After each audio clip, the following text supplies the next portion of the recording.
This is it, the Krypton Factor Grand Final 1995. Thousands applied, just 4 had survived. This magnificent trophy, the glittering prize awaiting the first to the summit of the Krypton Mountain. The battle for the champion's crown starts now.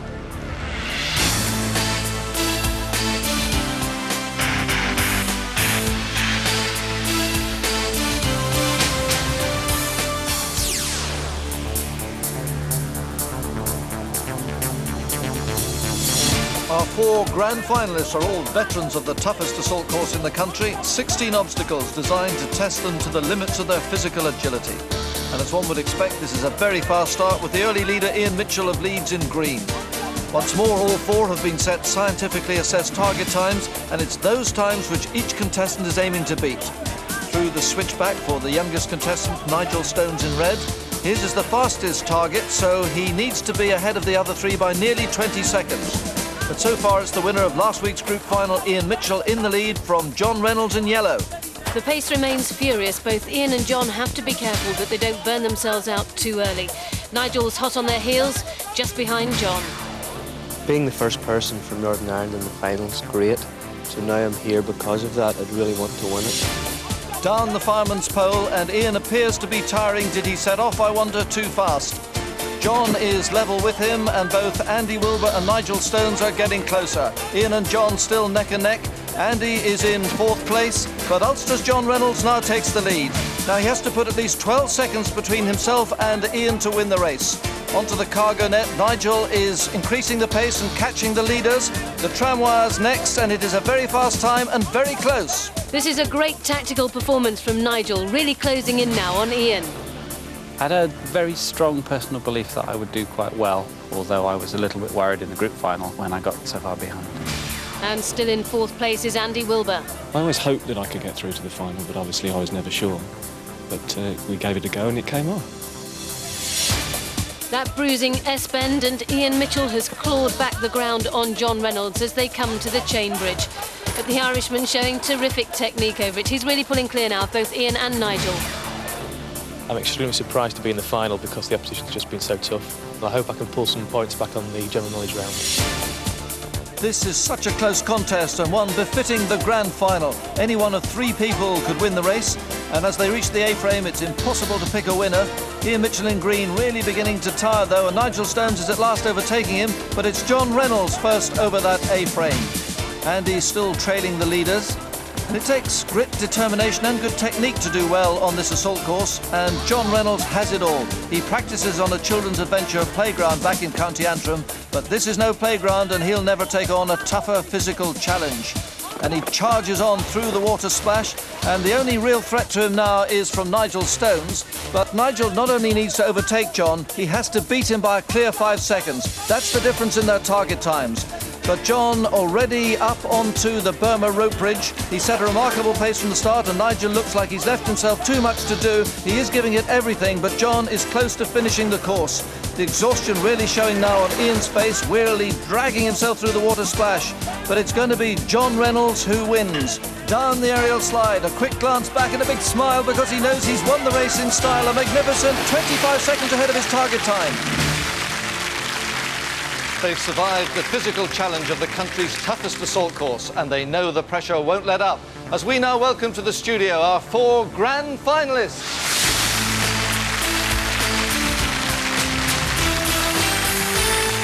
Well, Nigel, Ian and John all bettered their scores on the assault course, but John Reynolds is the overall winner.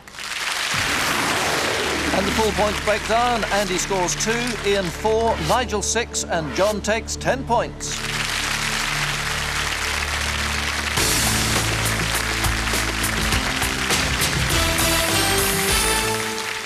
Speed of thought and reflex action are the qualities required for round 2 mental agility.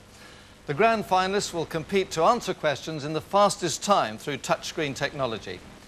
They're about to be shown a series of groups, each of which could feature numbers, shapes, playing cards, days or clock times.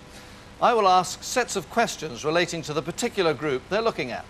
For example, if the grand finalists were given this set of clock times, 0440, 10:35, 14:10 and 18:40, I might say 3 hours 35 between.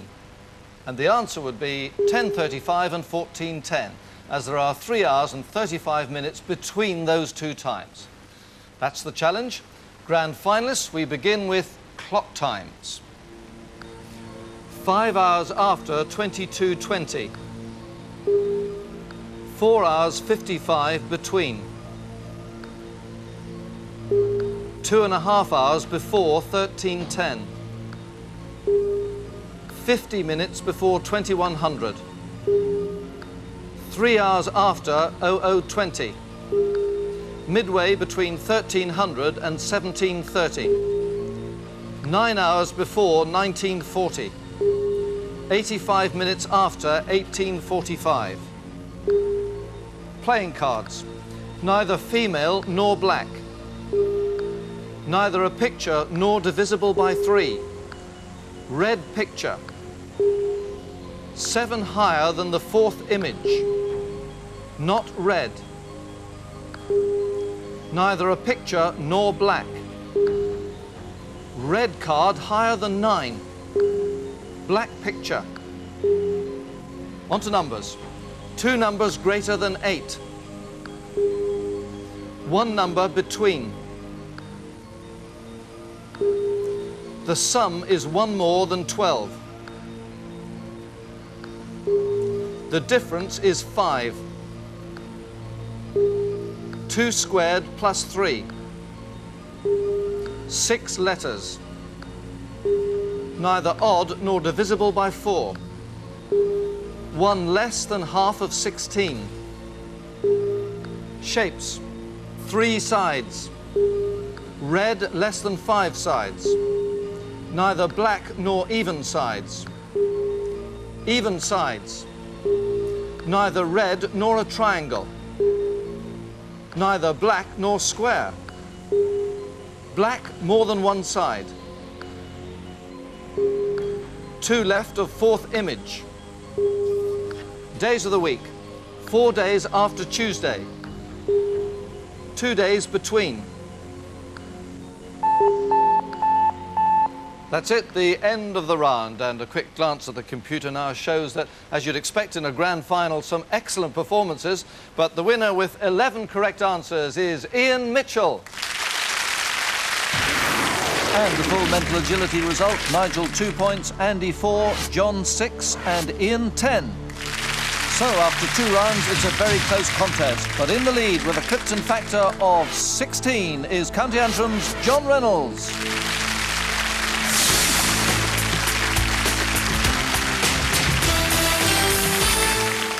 Finalists should be experienced pilots by now. They've looped the loop over Blackpool, they've flown around the Lake District, and now they're on another journey. This time their mission is particularly difficult. They're going to have to successfully take off and then follow the lead plane through a series of aerobatic manoeuvres. They'll have to actually land the plane, lowering the undercarriage correctly before they do so. Points are deducted for failing to follow the leader accurately, and extra points are taken off for losing contact and crashing. The maximum possible score is 100, but a tracking score in the 80s and above is excellent.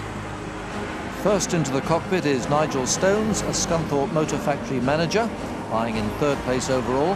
He takes off from Walton Aerodrome near Preston, heading west over the Ribble Valley, then turning back towards the aerodrome for the aerobatic section.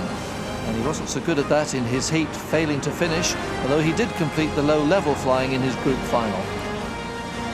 Now starting the near vertical climb, and a good tracking score at present. He's keeping right on the tail of the lead aircraft, and now about to roll out, and then it's back to Walton for the landing. And in the cockpit on his left is a white lever which he'll have to push down at 400 feet to drop the undercarriage. This is the moment. The leader's wheels come down, so do Nigel's. And lining up now with the runway for the all-important landing, his speed reducing to 140 knots. Tracking score still very respectable. Now needs to hold his nerve. He's a bit close to the edge of the runway, but okay. And that is a firm landing, but he made it. And a very good effort from Nigel Stones. Already into the flight, Ian Mitchell from Leeds, currently in 2nd place, just 2 points behind John Reynolds. But he'll really fancy his chances of snatching the lead here. He knows it's John's worst round, while he gave 2 brilliant flying displays in his heat and group final, especially the aerobatics. His tracking score is excellent in what is a really difficult exercise. Banking left now for the final approach. Down comes the leader's undercarriage, followed immediately by Ian's. Tracking score 87 plus, and that is very good indeed. He just needs to get the landing right now. He's about 1 kilometre from runway 08, landing at about 140 knots, perfectly behind the leader, keeping it steady, right in over the centre line, and that is a superb landing. A brilliant performance again from Ian Mitchell. Next, the contest leader, Northern Ireland's John Reynolds. Well, could it be third time lucky? This round has been a disaster for him in the past. Neither in the heat nor group final was he in the air for longer than 15 seconds. His tracking score here superb at the moment, but already in trouble, I think. He has lost contact with the leader and now into a steep dive. This is going to be a spectacular crash, and he laughs all the way down. John Reynolds. Finally, Wellingborough's Andy Wilbur, in last place coming into the round. He badly needs a good score here to build his points total to a level where he can buy crucial advantages in the super round. His tracking score not great in the 70s, but he's had mixed fortunes in his 2 previous flying attempts. He failed to finish in his heat, but did complete, albeit erratically, in the group final. And the reason his tracking score is so low here is because he's considerably adrift from the lead aircraft, though still in touch. But if he's to get down on the runway, he needs to get in line pretty quickly, and he is struggling to find the tarmac, banking hard. He's going to do well to get down in one piece. Will he make it? No, it's a crash for Andy Wilbur. So here's how the points worked out. John gets 2, Andy 4, Nigel 6, and Ian takes the 10. And that means we have a new leader with a Krypton Factor of 24, the computer analyst from Leeds, Ian Mitchell.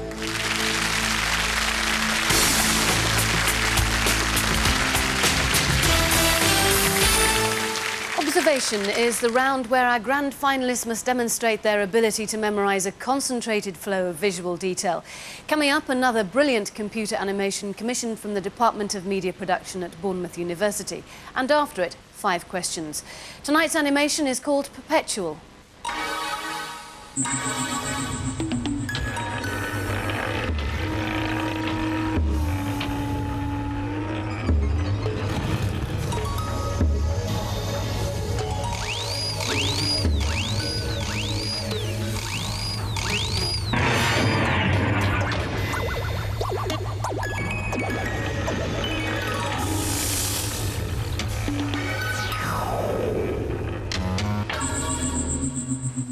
5 questions on that animation starting now. How many sharks were in the sea around the desert island?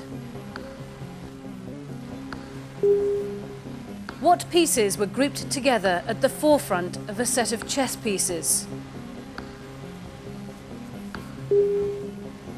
What number was featured beside the cannon?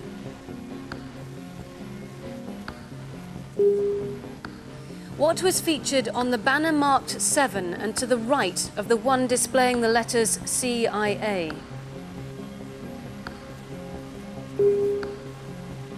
Which cannon appeared in the animation?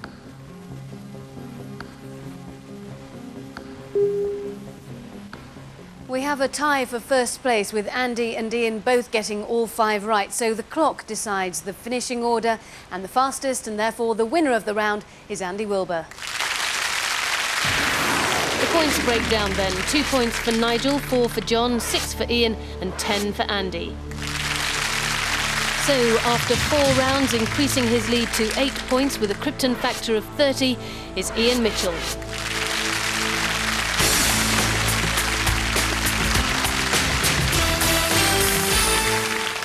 The last challenge before the super round, and how important it's going to be for all our grand finalists. They desperately need to build their points totals as high as possible to buy super round advantages, which could prove to be the difference between being crowned Krypton Factor champion or being the runner-up. Coming up, 75 seconds of rapid-fire general knowledge questions with 2 points for a correct answer, 2 points deducted for a wrong answer. Good luck, grand finalists. The clock starts now. Who was Chancellor of the Exchequer during Mrs. Thatcher's last year as Prime Minister? John? Nigel Lawson. No, John Major. In which 70s television series did Lee Majors play Colonel Steve Austin? John? $6 Million Man. Correct. Which prefix means 1 million when used for watts for power or for byte? Ian? Mega. Correct. In which romantic film does Meg Ryan respond to a boy's radio plea for a wife? Ian? Sleepless in Seattle. Correct. Originating in Seattle, which fashion and music style involves conspicuously? Nigel? Grunge. Correct. Grunion, Grunt, Gurnard and Grouper are all what sort of? Ian? Fish. Correct. Which author wrote 12 Red Herrings, Honour Among Thieves and First Among Equals? Ian? Jeffrey Archer. Correct. Which London road runs south from Marble Arch towards Buckingham Palace? Ian? The Mall. No, Park Lane. Who directed Jurassic Park, Jaws and Duel? John? Steven Spielberg. Correct. A speleologist is interested especially... Ian? Caves. Correct. What does the abbreviation kV represent in measuring electricity? Ian? Kilovolts. Correct. The Volta River is in which African country, formerly the Gold Coast? Ian? Ghana. Correct. And that's it, the end of the round. And it means that the leader going into the super round with an excellent Krypton Factor of 42 is the computer analyst from Leeds, Ian Mitchell. So Ian has the clear edge, but now it's all down to how wisely they use their points to buy advantages and how expertly they tackle the mighty challenge of the super round. Yes, you can feel the tension in here as the contestants are about to take part in the Super Round Grand Final next.